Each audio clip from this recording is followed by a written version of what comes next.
আমার বাবা জমি বিক্রি করে সিঙ্গাপুর পাঠা দেয়। সিঙ্গাপুর আসার পরে আমি আমার মাকে ছাড়া থাকতে পারি না, আমি আমার বাবাকে ছাড়া থাকতে পারি না। আমার মার কথা মাঝে মাঝে যখন মনে হয়, আমি কাছে যেতে পারি না, আমি চোখের পানি ফালায় কান্না করি। আমার মা আমার ভাই মাঝে মাঝে ফোন দেয়, আমি ফোন রিসিভ করতে পারি না, কারণ যখন ফোন করি তখন যত কথা বলি তার চেয়ে বেশি আমি চোখের পানি ফালায় কান্না করি। ঠিক মতন কথা বলতে পারি না, শুধু কান্না করি, কষ্ট নিয়ে আমি আর ফোন করি না। ও হুজুর, কয়েক বছর যাওয়ার পর হঠাৎ করে আমি স্বপ্নে দেখলাম আমার মা দুনিয়াতে নাই। ও হুজুর, আমি যখন স্বপ্নটা দেখলাম, রাত বাজে 2টা, আমি আমার ভাইয়ের কাছে ফোন দিলাম। ও ভাই, আমারে বলবা, সত্য কথা বলবা, আমি স্বপ্নে দেখেছি আমার মা নাই, তুমি বলো না আমার স্বপ্নটা মিথ্যা স্বপ্ন ছিল। এবার ভাই বলে, এত রাত্রে কি কেউ কারো কাছে ফোন দেয়? আমি বললাম, ভাই মিথ্যা কথা বলবা না, তুমি আমারে বলো আমার মা কি করে। ও হুজুর, আমার ভাই আমারে মিথ্যা সান্ত্বনা দেয়। আমার ভাই বলে, এই মুহূর্তে মা ঘুমাইতেছে। অথচ হুজুর, আমি দ্বিতীয়বার স্বপ্নে দেখলাম, পরের দিন স্বপ্নে দেখলাম আমার মা স্ট্রোক করে মারা গেল। বাইরে ফোন লাগাইলাম, ও ভাই বলো না আমার মা কেমন আছেন? আমার ভাই মিথ্যা কথা বলে সান্ত্বনা দেয়। ও হুজুর, 1 দিন 2 দিন 3 দিন যখন চলে যায়, আবার আমি স্বপ্নে দেখি আমার মা নাই।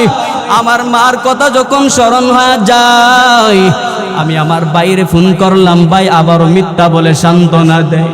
মনকে ধরে রাখতে পারলাম না, আমি বন্ধুকে ফোন দিলাম, বন্ধু বলো আমার সঙ্গে কত সময় কাটিয়েছো, মিথ্যা কথা বলবা না, তুমি আমারে বলো না আমার মা দুনিয়াতে বেঁচে আছে কিনা। আমার বন্ধু কথা বলে না, বন্ধু আমার খোঁজ খবর নেই, ফোনটা কেটে দিল। হুজুর, আমার বুঝতে বাকি নাই, আমার মা দুনিয়াতে আর নাই, আমার মা দুনিয়া ছেড়ে চলে গেছে। যেই লোকটা আমার বিদেশে নিয়ে আসলো, আমি তার কাছে যাইয়া খবর জানাইলাম, তুমি যদি আমার লাশটা বাড়িতে না পাঠাইতে চাও, তাহলে আমাকে আগামীকাল বাড়ি যাওয়ার ব্যবস্থা করে দাও। যদি না দাও, কয়েকদিন পরে আমার মৃত লাশটা বাড়ির মধ্যে যাবে। ও হুজুর, আমি আমার মা ভাই কাউকে, বাবাকে বলি নাই আমি দেশে ফেরত যাব। কাউকে না জানাইয়া আমি যখন আমার পাশের লোকটাকে বারবার চাপ প্রয়োগ করতে লাগলাম, ও ভাই তুমি আমারে বাড়ি যাওয়ার জন্য একটু ব্যবস্থা করে দাও, যদি না দেও তাহলে আমার লাশটা যাবে, আমি জিন্দার যেতে পারবো না। ও হুজুর, আমার কথার মায়ার মধ্যে পড়ে গেছে। আমার ভাই আমাকে পাসপোর্ট ভিসা সব রেডি করে দেয়। আমি যখন বাড়ির মধ্যে চলে আসলাম, গাড়িতে নামার পর আমি আমার তাকায় দিকে আমার বাবার সামনে হাজির।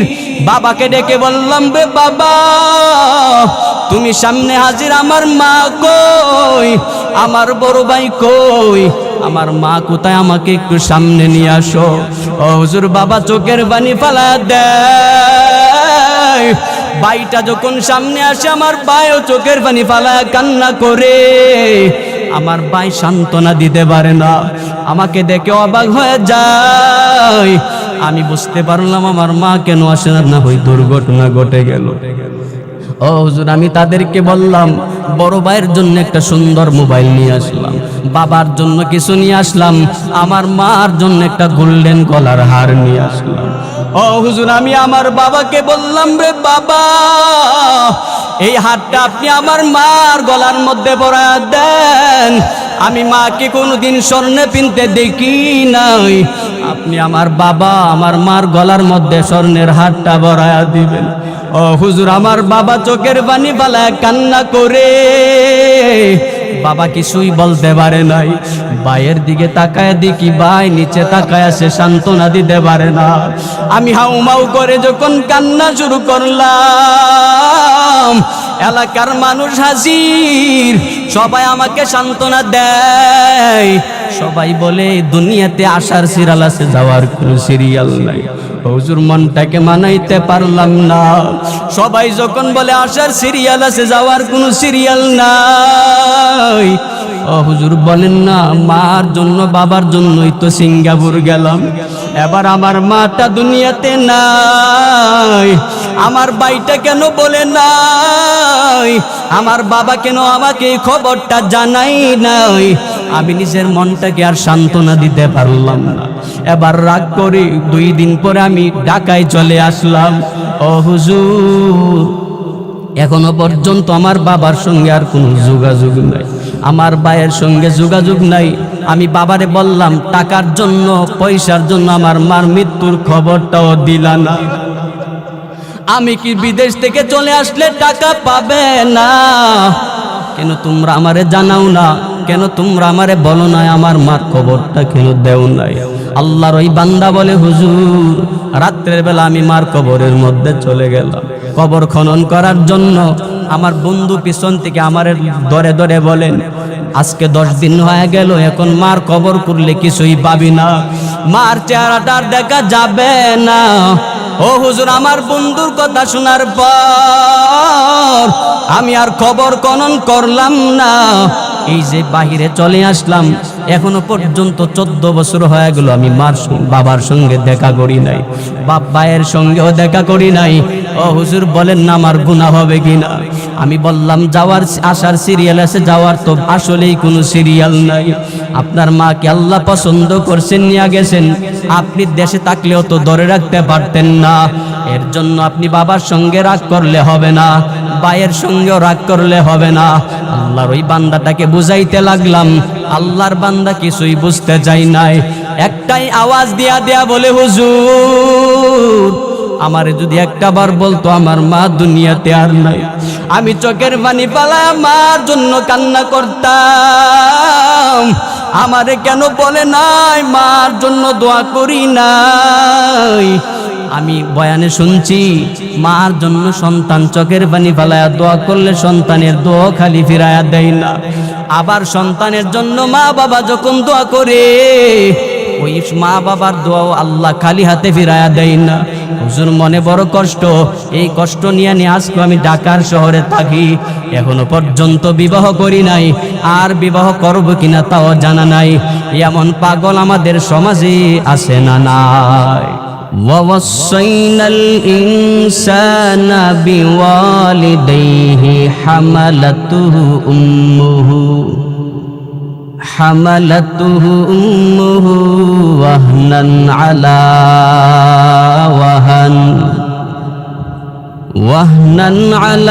وهن وفصاله في عامين أن اشكر لي ولوالديك إلي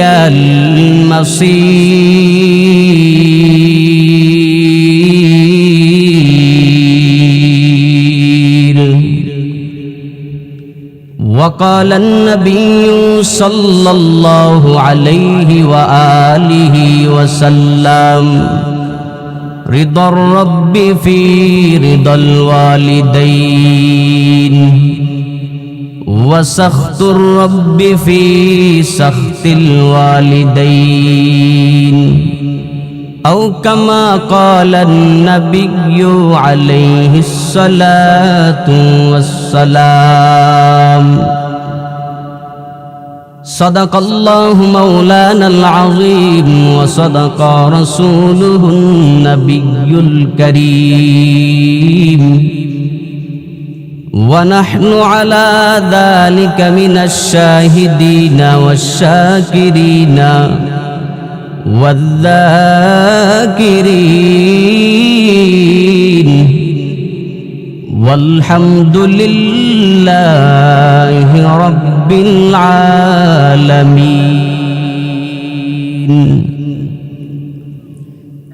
محمد آكر कुफ्र को मिटाया, कुफ्र को मिटा कर सदाकत बताया। बलगल उला बि कमालिही कशफत दुजा बि जमालिही हसनत जमीउ खिसालिही सल्लु अलैहि व आलिही। ला इलाहा इल्लल्लाह, ला इलाहा इल्लल्लाह, ला इलाहा इल्लल्लाह, ला इलाहा ला इलाहा इल्लल्लाह, ला इलाहा इल्लल्लाह, ला इलाहा इल्लल्लाह, ला इलाहा इल्लल्लाह, ला इलाहा इल्लल्लाह, ला इलाहा इल्लल्लाह, ला इलाहा इल्लल्लाह।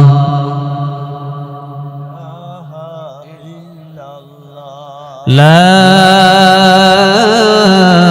इलाहा इल्लल्लाहु मुहम्मदुर रसूलुल्लाह।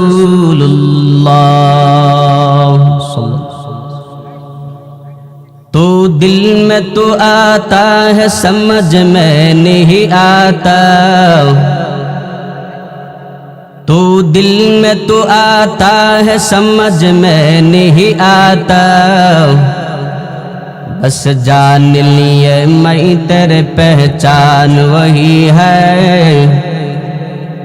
बस जान लिया मैं तेरे पहचान वही है। एक चश्म ज़दन गाफिल ज़ा शाह नबाशी, एक चश्म ज़दन गाफिल ज़ा शाह नबाशी। शायद की नगाह कुनदा गाह नबाशी, शायद की नगाह कुनदा गाह नबाशी। अल्हम्दुलिल्लाह।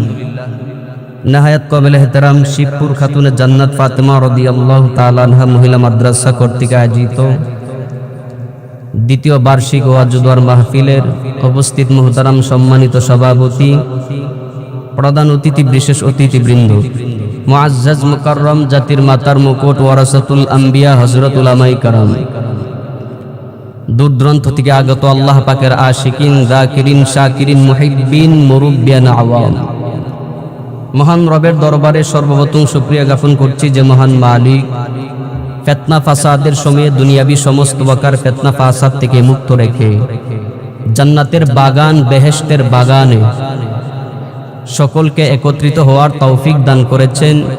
নিয়ামতের শুকরিয়া আদায়ের লক্ষ্যে মুসলমান হিসাবে উচ্চ কণ্ঠে দিল থেকে শুকরিয়াতান সকলে বলি আলহামদুলিল্লাহ। দামি মুবারক মজলিস পেয়ে আপনারা খুশি না বেজার? কম না বেশি? কেমন বেশি হইলাম? আগামী বছর এটা হবে না নাকি? হবে?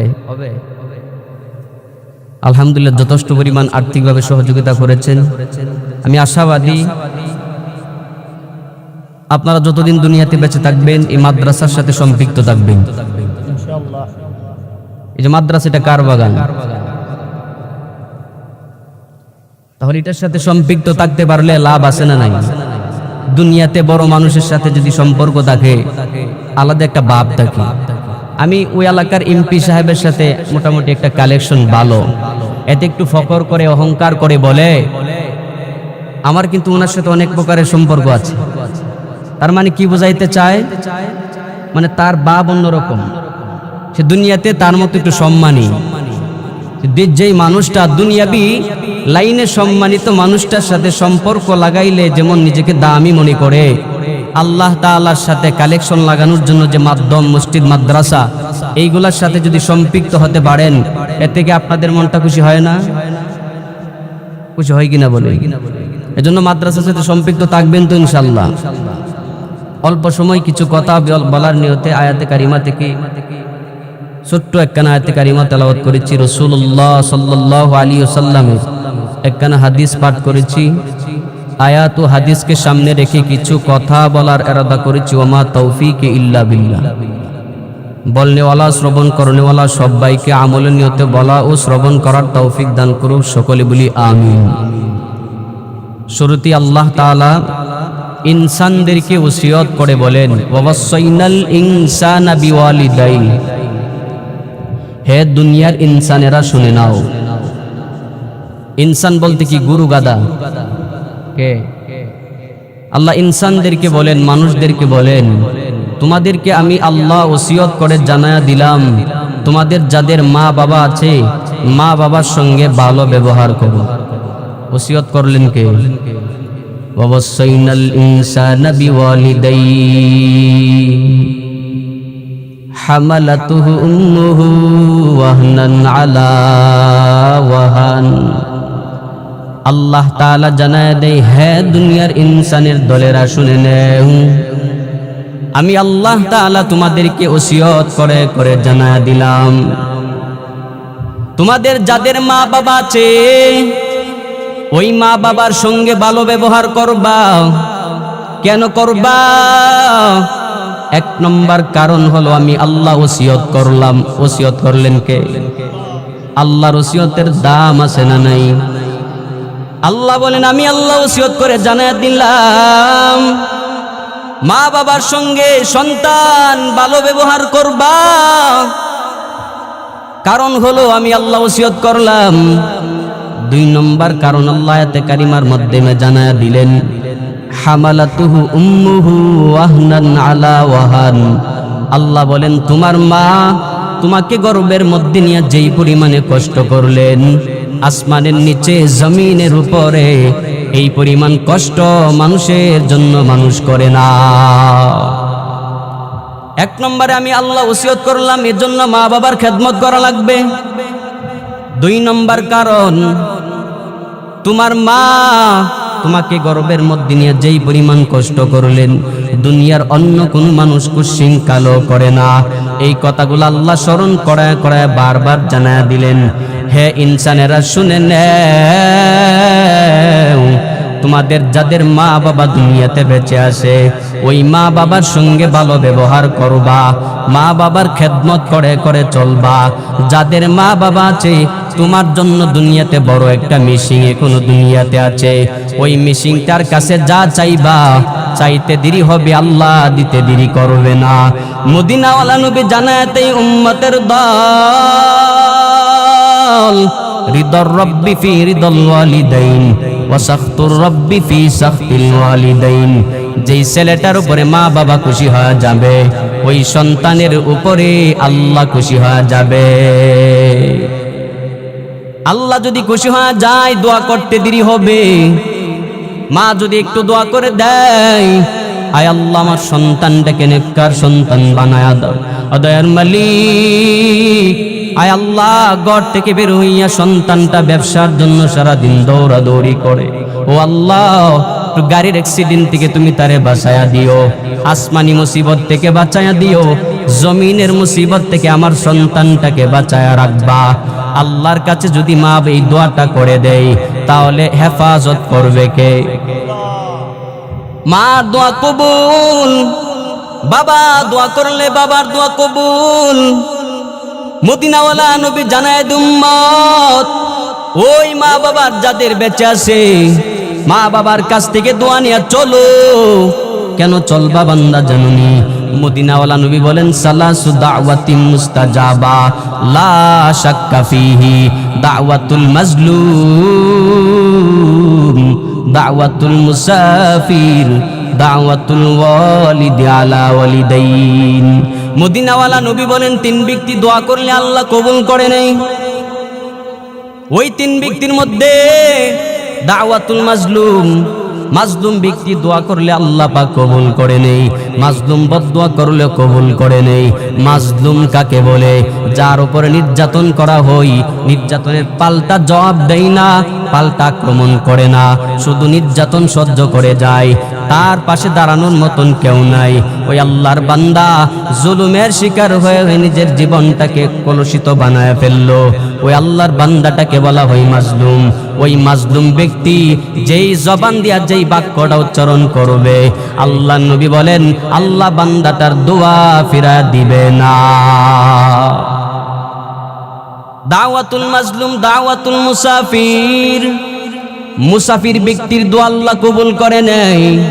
3 নম্বরে দাওয়াতুল ওয়ালিদ আলা ওয়ালিদাইন, মদিনাওয়ালা নবী জানায় দে উম্মতেরা শুনে নাও, তোমার মা তোমার বাবা যদি তোমার জন্য একটু হাতটা বাড়ায় দোয়া করে, আমার মালিক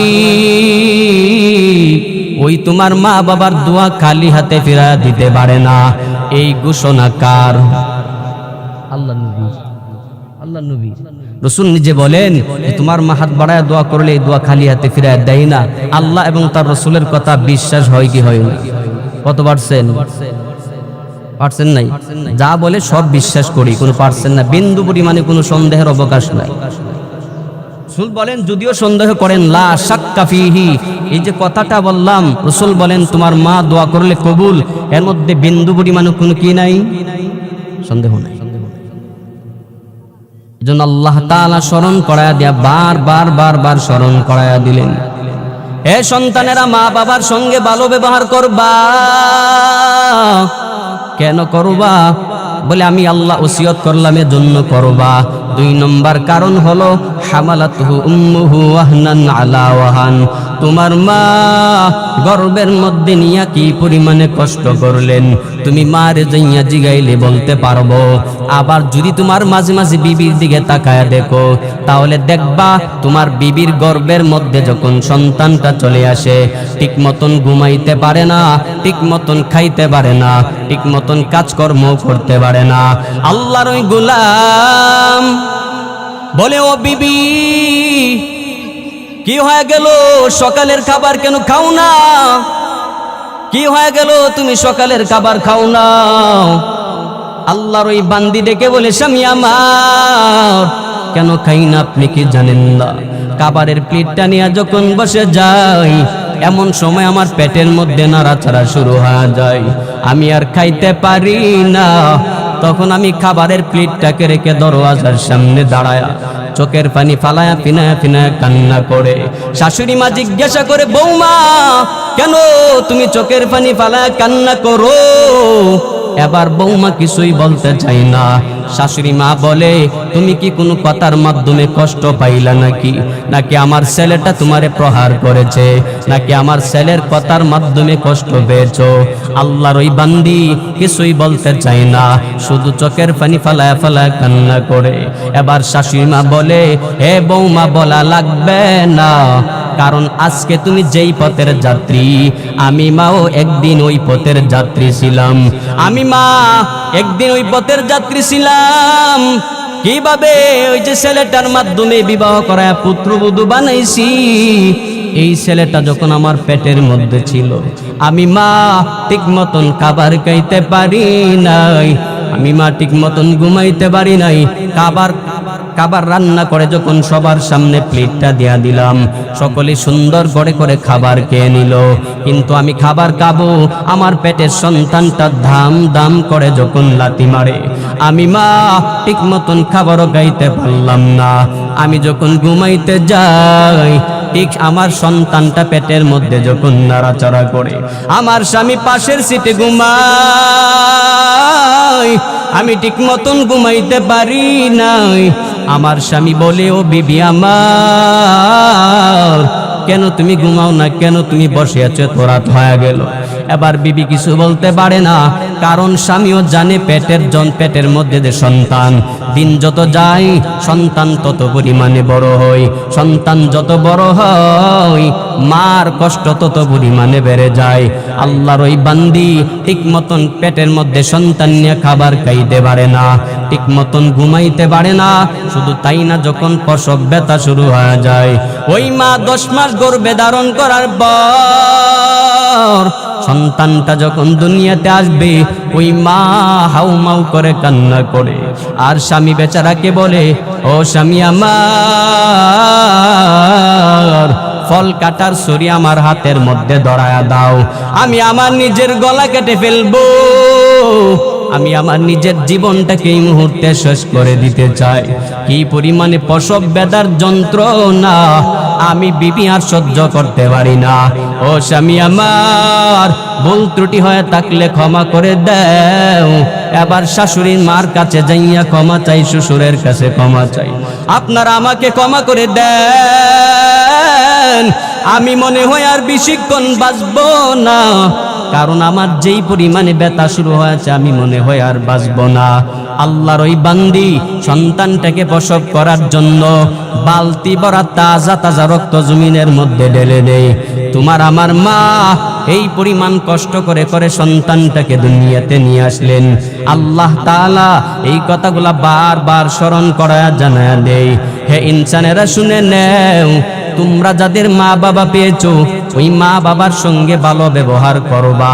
কেন করবা? কারণ তোমার মা যেই পরিমাণ কষ্ট করেছেন, এই পরিমাণ কষ্ট দুনিয়ার কোনো মানুষ মানুষের জন্য করে না। আল্লাহ তাআলা স্মরণ করে জানায় দেয়, হামালাতুহু উম্মুহু ওয়াহনান আলা ওয়াহান ওয়া ফিসালুহু ফি আমাইন। শুধুমাত্র পেটে নিয়েছেন তাই নয়, আবার প্রসব বেদনার যন্ত্রণা, এটার মাধ্যমে ক্ষমতা শেষ না।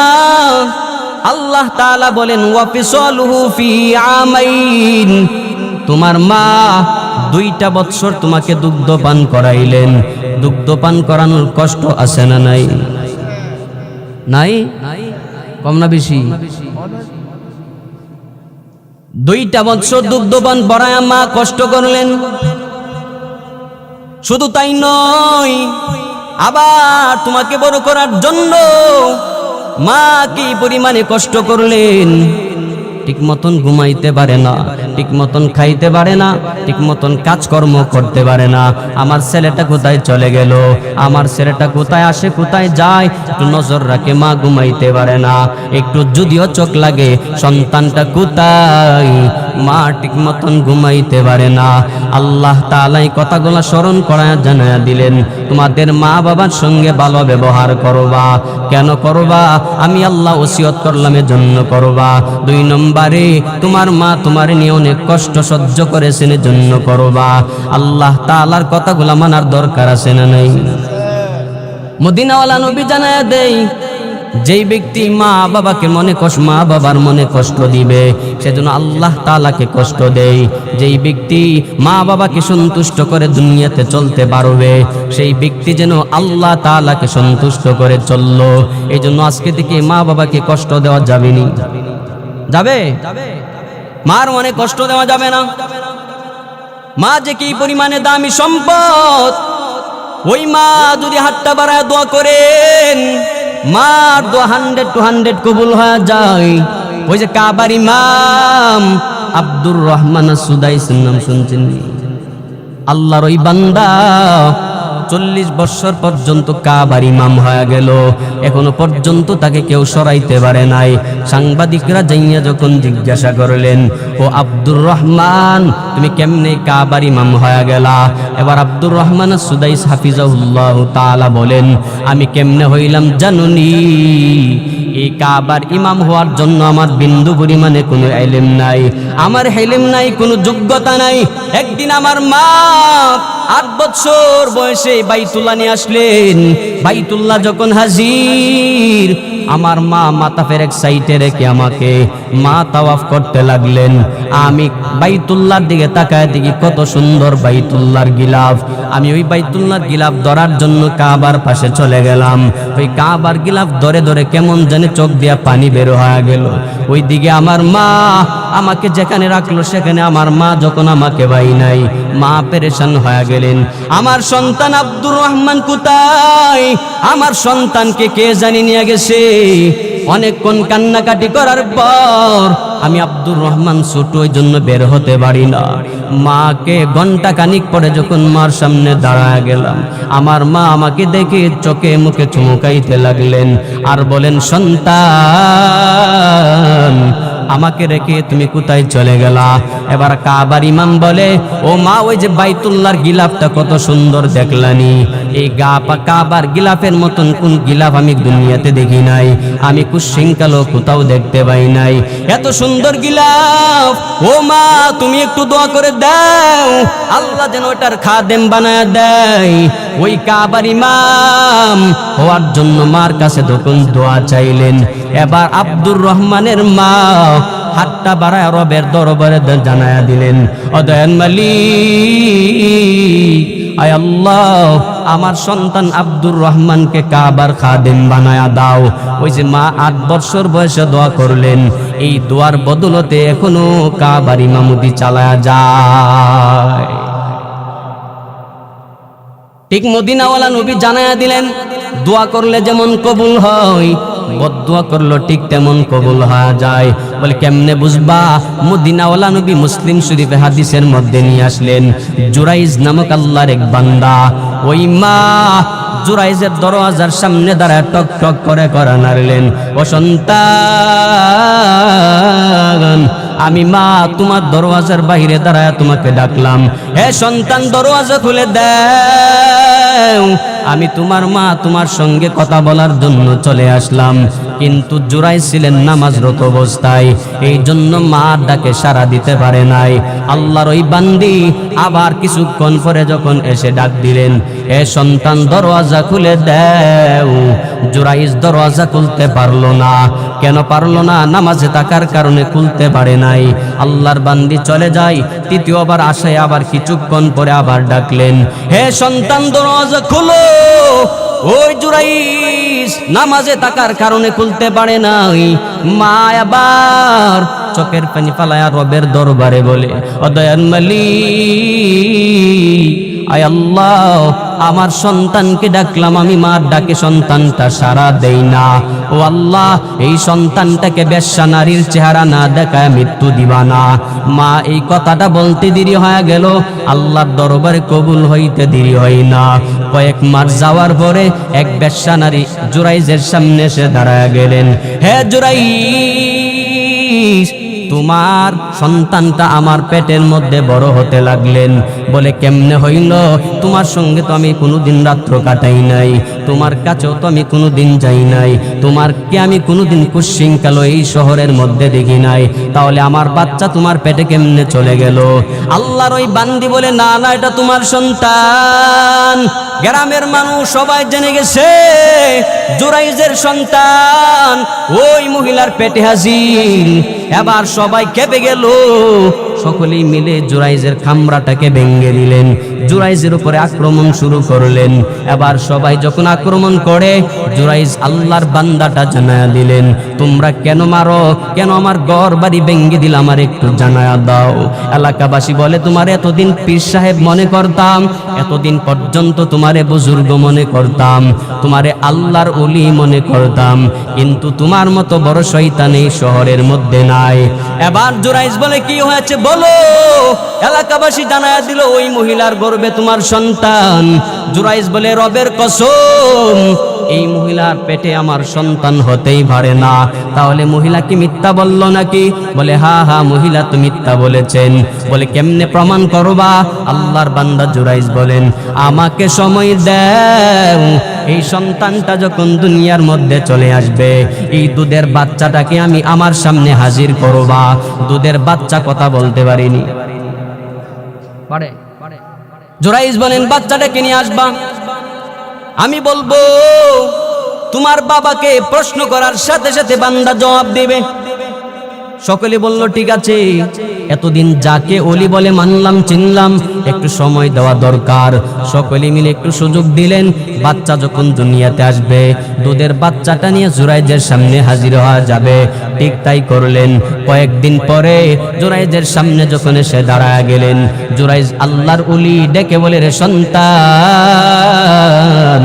তুমি বলো না তোমার বাবাকে।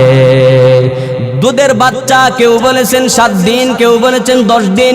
ওই ছোট্ট বাচ্চা বলে, আমার বাবা আপনি নয়, আমার বাবা তো মুখ রাখাল। ওই রাখাল আমার মার সঙ্গে জেনা করেছেন, জেনার বদলেতে আমি পেটে আসলাম। আপনি আমার বাবা হতে পারেন না, আমার বাবা অমুক রাখাল। বলেন ঘটনা বুঝে থাকলে জুরাইজকে আসলে জেনা করছিল? এমন ঘটনা কেন ঘটল? মা বদুয়া দিয়েছেন, দেরি হয় নাই। জীবনের মূল কষ্ট মায়ের, প্রসব বেদনা। 7 আসমান 7 জমিন তখন মায়েরই মাতায়। জীবনের মূল কষ্ট মায়ের, প্রসব বেদনা। 7 আসমান 7 জমিন তখন মায়েরই মাতায়।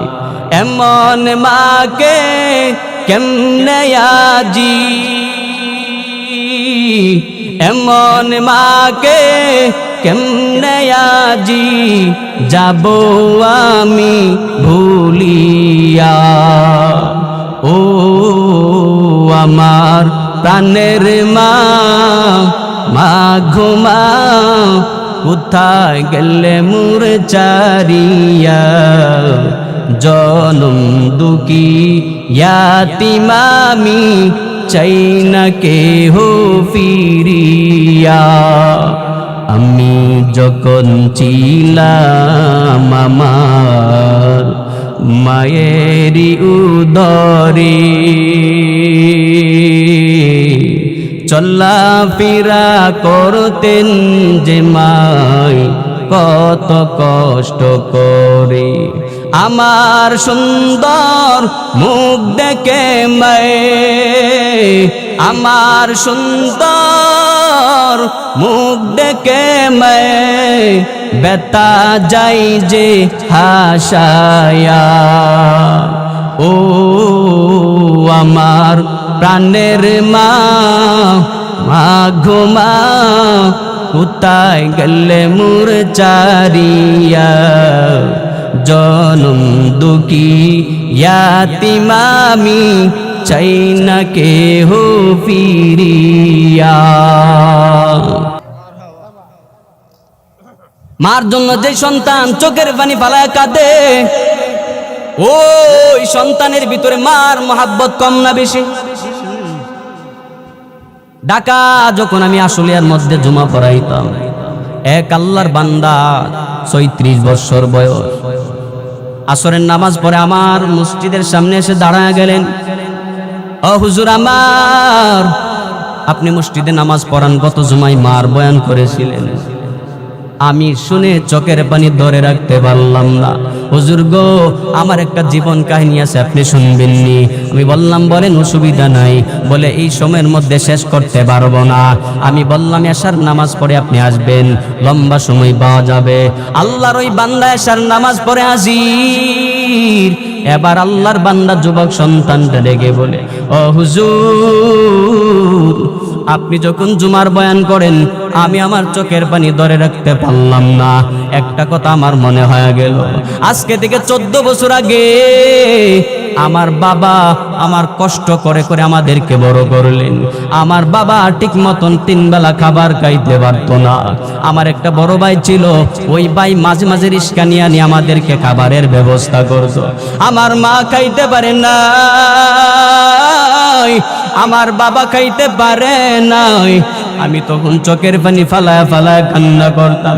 আমার বাড়ির পাশে কত মানুষ, ওরা ভালো ভালো খাবার খায়, ওদের খাবারের গ্রান আমাদের বাড়ির মধ্যে যখন আসে আমাদের চোখের পানি টপ টপ করে বয়ে পড়ে, আর কিছুই করার থাকে না।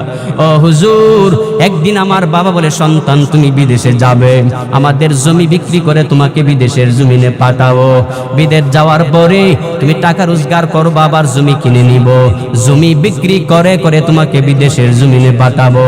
আল্লাহর ওই বান্দাটাকে বিদেশের জমিনে যখন জায়গা বিক্রি করে পাঠায়া দিল, ও হুজুর আমার আছে না এমন মাত ভক্ত সন্তান নাই? কত আল্লাহর বান্দারা মাঝে মাঝে ফোন দিয়ে বলে, আমার মা নাই, আমার বাবা নাই, হুজুর আমার মার জন্য দোয়া করবেন, বাবার জন্য দোয়া করবেন। এজন্য রাসূলুল্লাহ সাল্লাল্লাহু আলাইহি সাল্লাম বলেন, হুমা জান্নাতুকা ওয়া নারুকা, তোমার মা তোমার জন্য জান্নাত, তোমার বাবা তোমার জন্য জান্নাত। তোমার মা কখন জান্নাত কখন জাহান্নাম? রাসূলুল্লাহ সাল্লাল্লাহু আলাইহি সাল্লামকে সাহাবায়ে কেরাম প্রশ্ন করলেন, ইয়া রাসূলুল্লাহ, আমার মা আমার জন্য জান্নাত, কথাটা বুঝলাম, কিন্তু আবার বললেন আমার মা আমার জন্য জাহান্নাম, এটা তো বুঝলাম না। রাসূল বলেন, তোমার মা যদি তোমার প্রতি খুশি থাকে তাহলে আল্লাহ খুশি হয়ে তোমাকে জান্নাতের মালিক বানায়, আর যদি ওই মা তোমার প্রতি অসন্তুষ্ট হয়ে যায়, আল্লাহ অসন্তুষ্ট হয়ে যাবে, বিনিময় তুমি জাহান্নামী হয়ে যাবে। রাসূল বলেন, মা খুশি তো সব খুশি, মা খুশি তো আল্লাহ খুশি, মা খুশি আল্লাহ খুশি। যদি আল্লাহ খুশি হয়ে যায় মরার পরে জান্নাতি হয়ে যাবেন, আর মা খুশি হবে না তো আল্লাহ খুশি হবে না। আল্লাহ যদি খুশি না হয় মরার পরে জান্নাত পাওয়ার সম্ভাবনা আছে। ইমাম তাইমিয়া বলেন, প্রকৃত সন্তান তো ওই সন্তান যেই সন্তান মা বাবা চাওয়ার আগে মা বাবার হাজত পূরণ করে দেয়। শীতের সময় আপনার শীত করে, আপনার শীত করে, আপনার মা বাবা শীত করে না? এজন্য আপনার মা চাওয়ার আগে বাবা চাওয়ার আগে মা বাবার হাজত পূরণ করবেন। বলনেওয়ালা শ্রবণ করনেওয়ালা সবাইকে আমল করার তৌফিক দান করুন। সকলে বলি আমিন। ওয়া মা আলাইনা ইল্লাল বালাগ। আসসালামু আলাইকুম ওয়া রাহমাতুল্লাহ।